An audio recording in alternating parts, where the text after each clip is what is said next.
to the best track of the day, which is track number 3. So I expect to see all your faces here for the rest of the day. We have 2 speakers here with us. We have Laura Overton, who's the Managing Director of Towards Maturity. And secondly, we have Nick Laycock, who's come in at the last moment, but he has a fantastic presentation to give us. And he's going to be giving a presentation on learning as a competitive advantage. As we know, something that's very close to my heart is aligning learning and training to the business need. And these are some of the skills and thoughts that we're going to pick up today from 2 of our favourite speakers. So I'm just going to hand over to our first speaker, Laura Overton.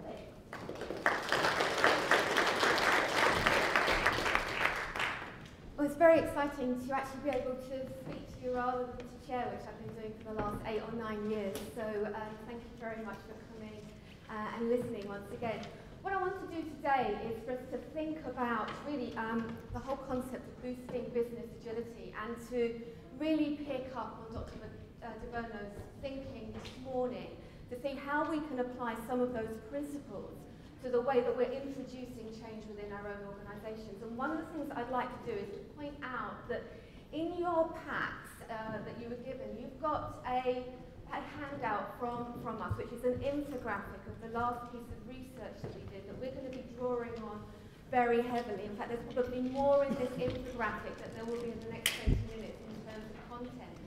So if you're looking for a handout, this is the one to pull out of your packs at the moment. Our organisation looks at finding out why is it more organisations are successful, some organisations are successful in using technology in learning than others. And we've really been driven by that question over the last 8 years, and something like 1,800 organisations have taken part in the benchmark work that we do. So I am not going to bore you with a whole heap of graphs and statistics, but what we're going to be doing today is to draw on some of the findings, because we found that some organisations really do seem to be able to think differently, to be able to apply, look at learning in new ways and really bring their organisation forward, whereas many do not. So we want to look at some of this research finding. And we're finding that this year something like 18% of our learning and development budgets are being allocated to technology in learning. Now 600 organisations took part in this, from private, public, not-for-profit sector, across the board, but on average, it was something like 18% of our budget is going into this. When we first started looking at this, it was only like 4 or 5%. So we've got high expectations that technology can do something, and that something has grown and grown and grown over the last few years. So many of us are actually looking now not just at technology to deliver efficiency. How do we get learning to more people cheaper? But we're seeing a real increase in the desire to use technology differently. We want to roll out our IT systems faster. We want to look at the way we're addressing talent management. We want to look at how we're supporting organisational change.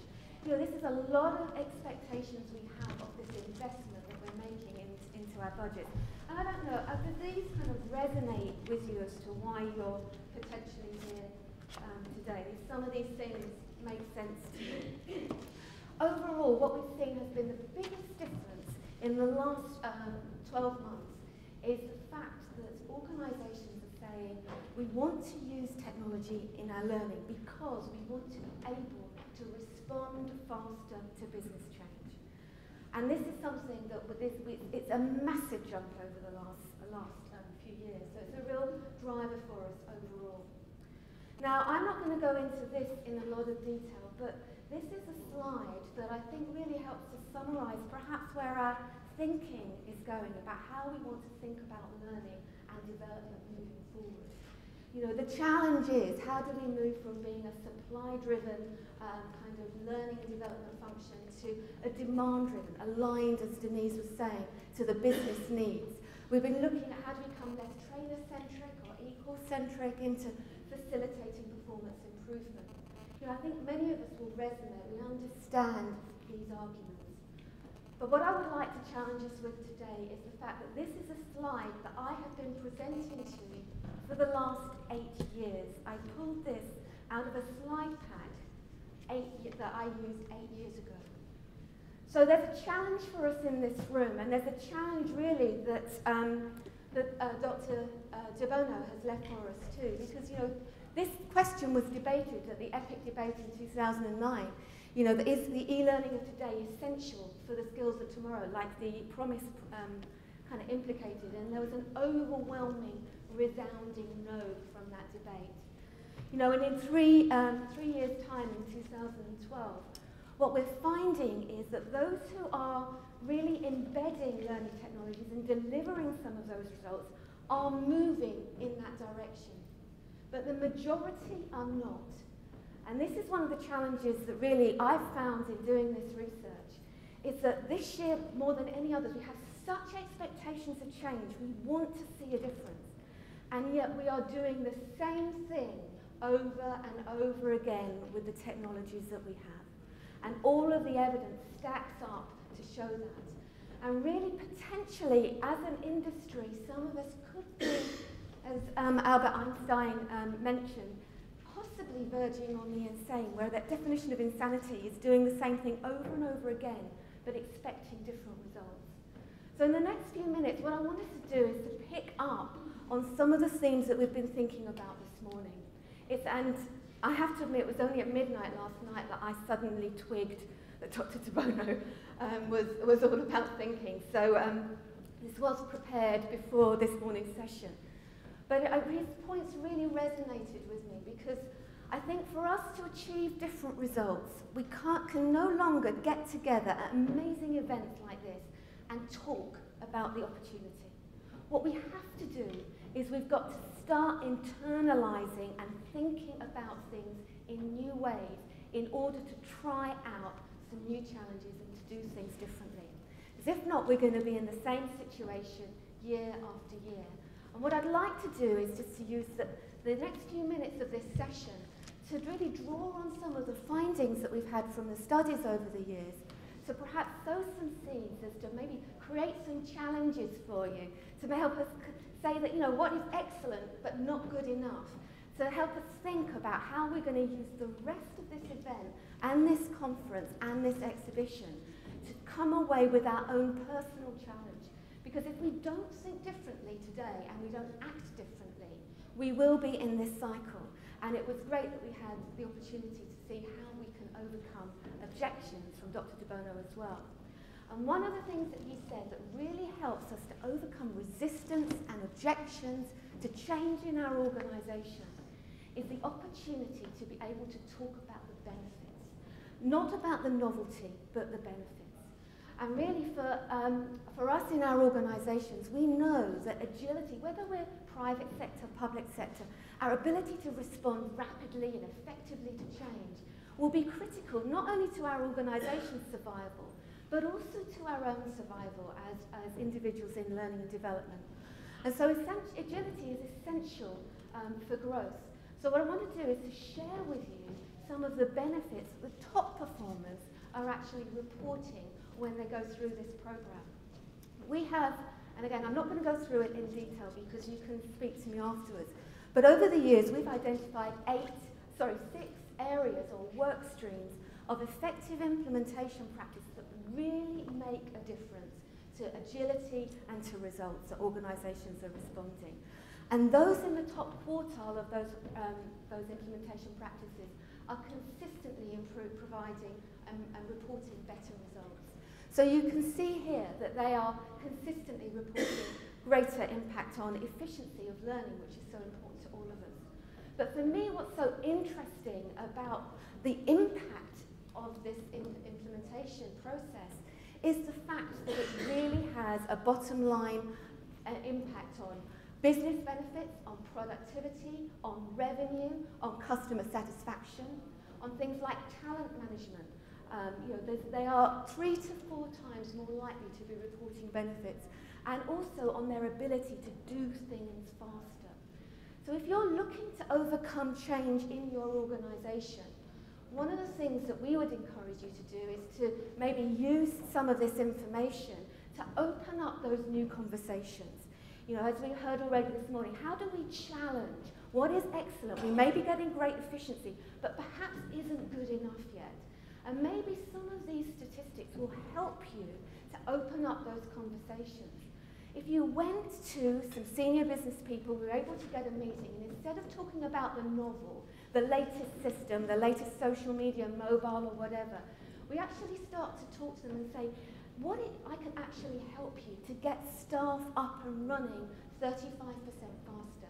What about if we can get our IT systems rolled out faster? Is this something we should be talking about? Should we explore that? And these are the statistics that we are finding are coming out of our study.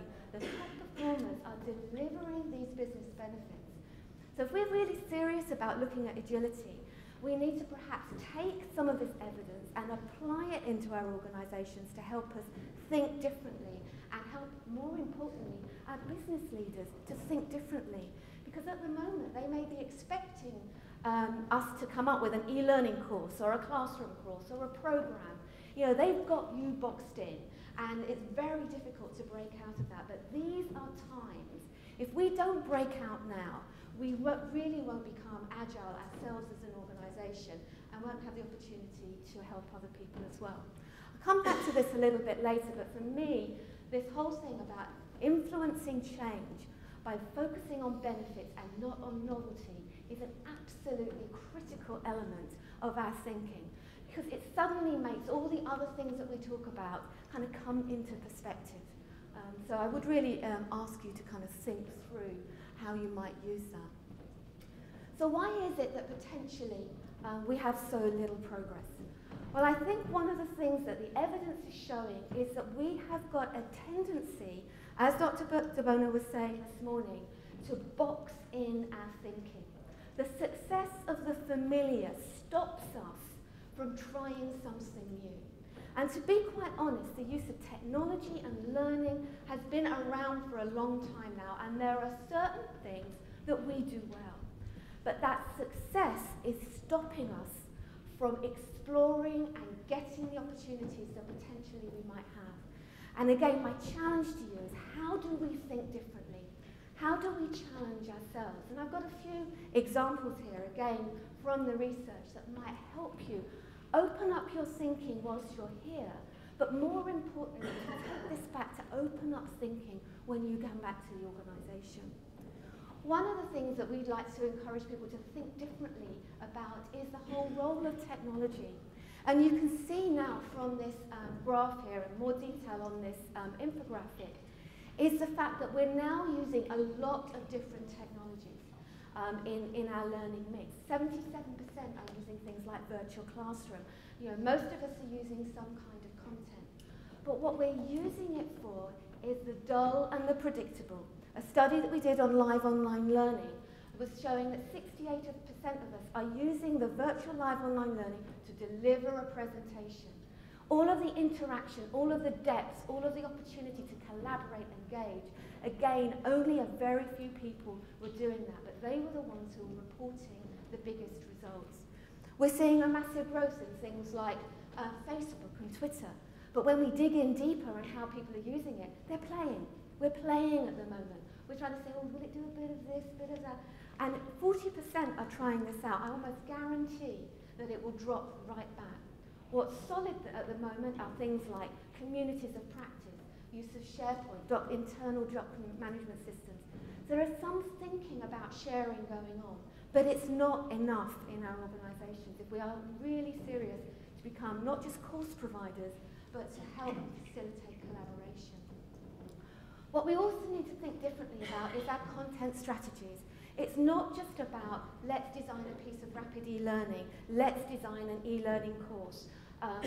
It's, you know, the mature and the top performers, what they're doing is they've got a real mix of content. We see now 31% of organisations, and almost twice that number of the top performers, are starting to experiment with user-generated content. How do we get our staff to share what they know using podcasts, or blogs, or videos? And that's really starting to flourish. What's interesting with the top performers as well is that they are all consistently much more comfortable with actually using content that they have not originated. So most organisations are doing something that they've done internally, it's very bespoke, and they're saying, you know, this is something that we have to do our way. whereas the top performers has got a real mix of material, and they just trust more. They think differently. They trust their staff. They trust other suppliers. Top performers are also thinking differently about audiences as well. And I don't know whether you are aware, but the directors and apprentices are the two audiences that are growing the most in terms of being offered E-enabled learning. So again, the more mature organisations are really applying this technology to different audiences and engaging new people with learning. And in fact, those of you who have heard me present before means that we have to really think carefully about how we engage directors, because we've found that when directors are learners themselves, when they're actually using technology for their own self-development, then the engagement and the business benefits reported by that organisation, they're absolutely linked up with that. So really we need to think differently about who we're offering our services to. We also need to think differently about the skills that we're offering as well. Things like leadership, communication skills. They are the fastest growing skills that are being E-enabled at the moment. And yet most of us are thinking compliance, health and safety, diversity, IT skills. And yet the areas that are flourishing, the areas that are making a difference, people are exploring, they're thinking differently about how they can use technology, and it's working for them as well. So, finally, where do we even start? And really what I'd like us to do is to really think differently about our role. Because, you know, I love this conference, and I love the passion that there is in this industry. It's a fantastic industry to be in. Everyone believes so strongly about what we can do for business, what technology can do. But one of the things that I've noticed is that often we are there and we're cheering the team on and we're there, and if anyone wants to come and join us and come to where we are, we welcome them in. But in one sense, we're supporting our business from the sideline. And a good trainer in a football team is not going to be there up in the stands just cheering the team on. What they're doing is they're getting fitter, they're getting stronger themselves. They want to be on the bus with that team. They want to be out there running, training, jumping with that team, helping the team to become more agile, more fit. And we cannot do that by sitting there and just supporting. So really my final challenge for this particular session is to think through what are the ways that as a learning and development function we can use some of this information to think differently about limbering up. How do we ourselves get fitter in order to help our organisations become more agile? And there's one thing I would say is that we have to start moving. We have to start moving away from our boxed-in ideas and start thinking in new ways and trying out new things. Small steps, risks, as Dr. DeBono said this morning. Give yourself a challenge. Try something new. Learn from failure. Movement is absolutely critical if we are going to be getting fitter. So we've got to really start moving in order to do this. The other thing that we need to do as well is to stretch ourselves. If we're going to limber up and become agile, we need to really think about our own skills, our own experience. And this was a statistic that I've really found quite concerning. Since 2008, our willingness as a learning and development function to embrace change has gone through the roof. But our confidence and our skills are dropping year on year on year. And there may be many reasons for this, but there are so many things that we can do to build our own confidence, to get engaged, to just stretch ourselves and our own skills. And again, we've done quite a lot of work on this, but I'm not going to run into it now, because the last thing I want to suggest as well is that we also think about improving our reach. If we're going to get more agile, more flexible, to limber up, we have to be able to reach and to be able to stretch out. And in that, I mean, how do we stretch out to our IT departments? We found that something like only 30% of organisations in our study even knew what kind of learning interventions their current IT systems could even support. They're not reaching out and having those conversations. We're not reaching out with learners. Again, the top performers do this all the time, but the majority don't include learners, even in the design and the content. We're not reaching out to line managers. We're not supporting line managers in the role that they're doing. We're trying to make them trainers, but we're not supporting them in the role that they're doing. So we've got to reach out as well. And coming back to the emphasis on promoting benefits, we need to be reaching out to senior business leaders as well. And one of the things that we've done, thanks to some of the ambassadors' ideas and suggestions who make our research possible, is that we've created a new report which is designed for business leaders, for you to be able to take to a business leader to open up that discussion, using things like examples, case studies, the statistics, things that they will relate to. So if you've not had that conversation before, you can download or get involved with this program. So I'd really just like to kind of challenge us that we have to think again. We'd ask you to really take the Towards Maturity Challenge. It's on the back of this document. To use these statistics. For learning and development, we have to really encourage change. Use this evidence to encourage change in ourselves, in our organisations. But if there were any business leaders here as well, I would say we have to encourage change as well within our business leaders. They need to expect innovation. We want them to be hungry for what you have to offer. And this means working in partnership together. So hopefully that's given you a little bit of food for thought, not just for this session, but the things that you can take from all of the other sessions that you're going to be going to, from all of the kind of exhibitors that you visit downstairs as well. Finally, I just want to say a big thank you. Obviously, our research is freely available with lots of information in, but it's freely available thanks to the support of our ambassadors. And I just want to hand over for the last few minutes or so, see if there's any questions that you might have about this, or any observations that you have about thinking differently. Thank you very, very much, Laura. That's very informative as usual. We have a roving mic. And please don't let me jump over too many people. So who would like to ask the first question? It's always the most difficult one, but I promise you you'll feel fantastic for doing it. There you go. Thanks. Hi, Laura. You cited sort of top performers in this. Is there anyone that you could give as an example, or a couple of organisations you could give as examples who are getting this right that we can look to? Yeah, there are quite a few case studies on the Towards Maturity site that we've covered over the years. We've got one with Eversheds looking at their journey. They weren't doing anything particularly sophisticated with learning technologies, but their journey. We're just about to release a new one with Bernardo's over the next few weeks. Again, really innovative thinking, how to address some of these challenges on a charity budget, which those of you in the not-for-profit sector know is not that big. So this isn't about money. This is about application, thinking, and innovation. And there are so many examples there as well. Next question, anybody? Come on, I'm sure you've got something to ask. There's lots of useful information there. My influencing skills all the time. Hi Laura, you talk about organisations getting away from the familiar and kind of boxed in 20-minute e-learning module and looking towards external resources and more user-generated content. What sort of anecdotally do you find organisations sort of hold up as the biggest resistance to that?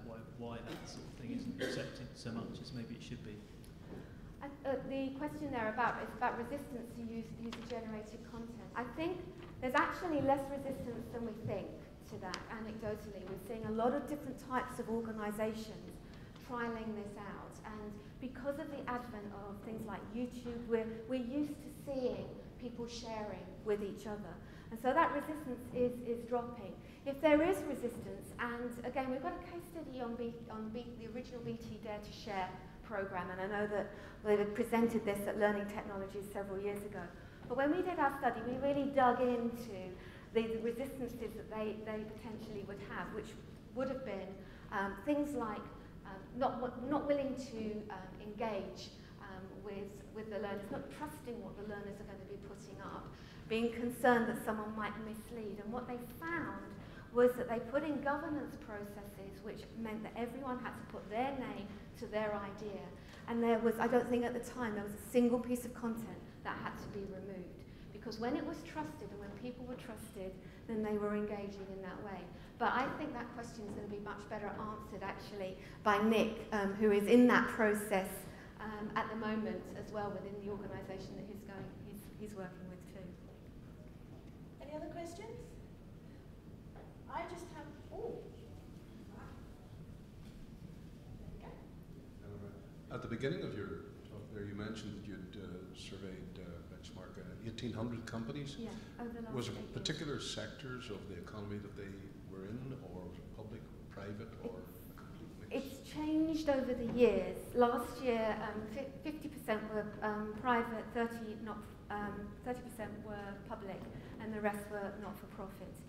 But that tends to be the mix overall. And within that, there are a whole range of different sectors as well that got engaged. I think it was something like 17 or 18 sectors, and in fact, we're just releasing some sector reports as well. So we're looking at finance, we're looking at health, so that people can actually benchmark themselves against those 6 implementation areas, but also see where they fit with others in their sector.